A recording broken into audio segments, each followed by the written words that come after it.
What's up, everybody? It's me, Bryson Booker, and guess what? I'm in my room, and guess what? It's raining outside, so what do I do on a rainy day? Well, the only thing I can do is watch some old cartoons, and that's what I love to do. I love old cartoons. I'm not really a fan of the new stuff. Granted, I have seen some of the new stuff, but it all seems to be going for the same ignorant thing. You know, stupidity everywhere, you know, flashing colors, flashing lights. It's like, you know, this generation wants to turn the younger generation into robots now and just make them look at colors and just people doing stupid things instead of stories. But that's why, or part of the reason, why I'm not really a fan of new cartoons. But when I do watch cartoons, I generally watch the classic ones. Now, when I talk about classics, I kind of go a little bit everywhere. I mainly stay in the 90s because, let's just face it, guys, the 90s was the cartoon renaissance. It really was. But I will dig into the 70s. I'm not really a fan of 80s cartoons because, again, most 80s cartoons, I'm not going to say all of them, but most of them had a marketing campaign behind them. Not all of them. And the ones that didn't did pretty well in the 80s. But most of the cartoons from the 80s seem to just have some toy or some cereal or some video game representing them, and that's why they were made. That trend didn't really stop until A Pup Named Scooby-Doo, even though that was a ripoff of something. But the concept was slightly original. And then we got Garfield and Friends, and then, you know, that was starting to lead into the 90s, which was the Renaissance. So a lot of these cartoons I'm going to show you are not from the 80s. They're either from the 50s, or the 40s, the 70s, or the 90s. So, oh, and early 2000s. Let me just put that in there. The other disclaimer I want to say is this. Guys, though I like Nicktoons, I'm not really a fan of Nicktoons. I just was not really a fan of Nickelodeon's cartoons. At least as I grew older. As I was younger, I liked them. And some of these tapes I got when I was younger, so it makes sense. But nowadays, I think I'm kind of a Cartoon Network kind of guy. Again, kind of 90s, early 2000s Cartoon Network guy. To me, their cartoons seemed a little bit more intelligent, so to speak, with the writing and the humor. I know people always complain about Cartoon Network's animation, like, oh, it wasn't the best. Nickelodeon had better animation. Well, yeah, that may be true, but I like how Cartoon Network was more concerned with the writing and the storytelling and the character design and the character reactions instead of just unique animation. So, if you look at it that way, for me, personally, I prefer Cartoon Network. Cartoon Network, Hanna-Barbera, all of those great companies. So, most of these cartoons that I'm going to show you either aired on Cartoon Network or were involved with Cartoon Network in some sort of way. With the exception of the Nickelodeon stuff that I have, which you will see. So, let's get into it, alright? I'm done talking, so let's do this. So, I'm going to start with something that I recently picked up. This is the Tom and Jerry 3-pack Fun. That doesn't make any sense. It would have made sense if it was the 3 Fun Pack or something. The Fun 3-pack. I don't know, but it's Tom and Jerry's 3-pack Fun. It includes 40 episodes on 3 discs. These were individual releases, guys. So 2 of them include the original theatrical shorts, at least some of them. And the third one includes some episodes from Tom and Jerry Tales. Tom and Jerry Tales was a show that came out in the mid-2000s, around 2005, 2006. It was about the tail end of the WB, Kids WB. It came on Kids WB, and then it came on Cartoon Network, of course.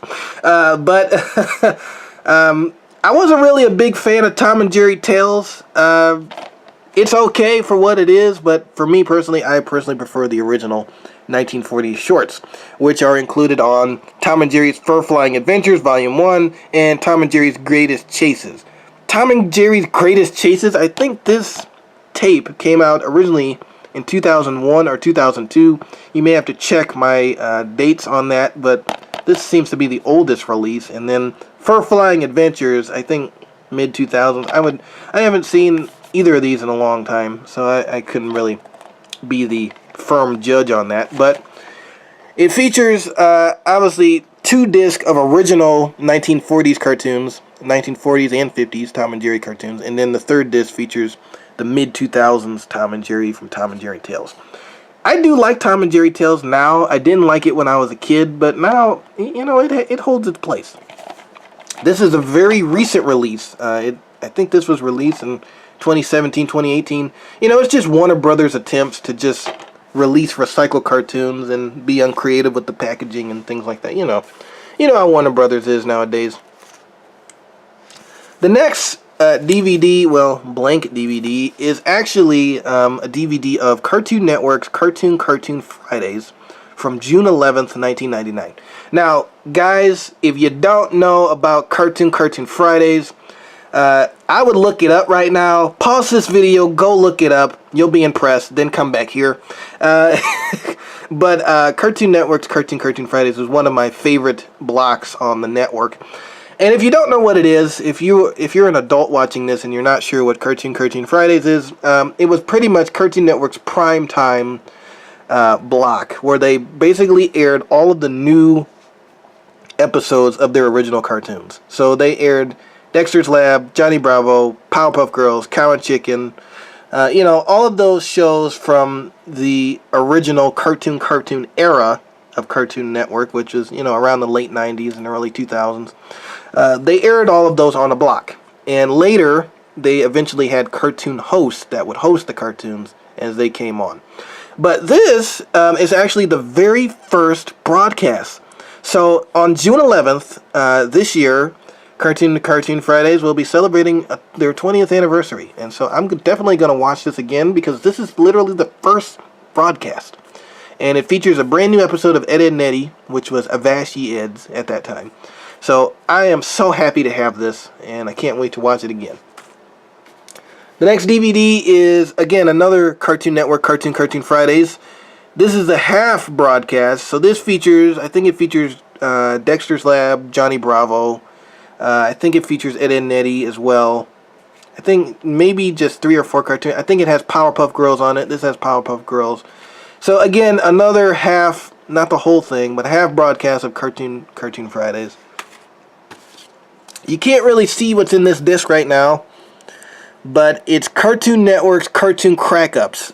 This was basically a compilation of classic cartoons. This was released in 2001. So it features Yogi Bear, I think it features the Jetsons, Flintstones, Scooby-Doo. So basically a wide variety of Hanna-Barbera cartoons. And I guess, quote, some of the best episodes, quote, of those Hanna-Barbera cartoons were included on Cartoon Crack-Ups. This is an okay tape. It's not... I enjoy it, every now and then I'll pop it in, but I don't really think it highlights the best cartoons of these shows. This is the next thing I have. This is a giant 600 cartoon collection. Now, a lot of these are from the 1930s and the 1940s, some of which aired on Cartoon Network, not all of them, though. A lot of these aired on, just syndicated cable, obviously when they were released to cable, and eventually aired on blocks from USA. I think TBS aired some of them. USA Cartoon Express aired a lot of them. And then Cartoon Network acquired some of them, but not too many of them. But this features Betty Boop, Popeye and Bluto, Felix the Cat, let me see, Mighty Mouse, Three Stooges, Little Audrey over there. There's Little Lulu. So this features a lot of your classic cartoons from the 30s and 40s. I do enjoy cartoons from the 30s and 40s. I still enjoy it. I think my favorite out of all of them have to be the Popeye and Bluto cartoons, as well as the Betty Boop and Little Lulu cartoons. The rest of them are okay, but I'm telling you, Max Fletcher from Fletcher Studios, who created Betty Boop and Popeye, he was doing something special over in his studio. I can just tell. This collection does not feature any Warner Brothers cartoons because, Warner Brothers obviously has its own licensing division. It also doesn't feature many cartoons from MGM, obviously. So it features cartoons that are now considered to be in the public domain. So basically, you can get away with uploading Betty Boop and Popeye on YouTube and not get in trouble. That's what that means. They're in the public domain.